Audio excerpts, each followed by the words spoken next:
Hey there! So today I'll be showing off a new feature in Resonite, and that is the ability to more easily interact with blend shapes, specifically individual blend shapes. Now, first things first, here we have a snaggletooth blend shape, and you can see my little raccoon here has itty bitty teethers right there. But what I actually want to happen is I only want one of these to be visible and the other one to not be visible. So what I can do now, where before I had to use Blender, is I can simply click onto the little icon here next to Snaggletooth, and then click Split Blend Shape.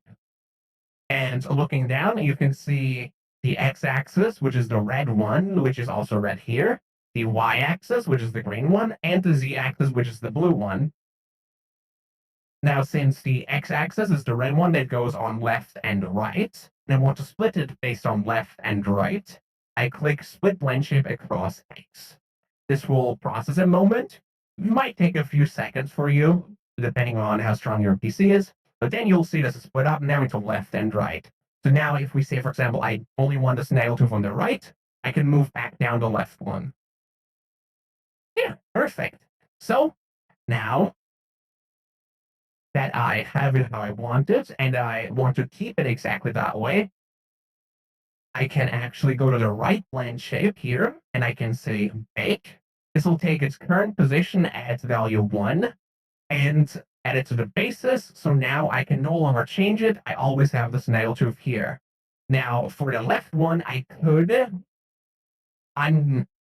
set this back to 0.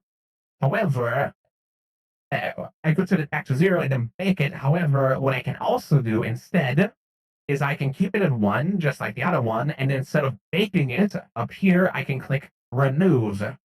Now, remove is similar to bake, but what it basically does is automatically sets it to 0, as if it was 0, and then bakes it essentially.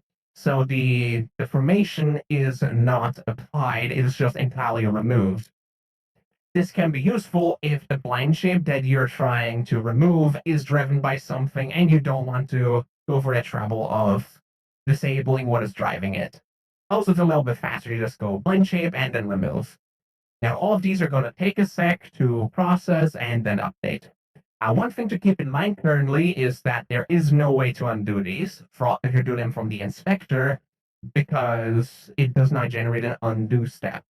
So the only way for you to undo would be to bring in the model anew.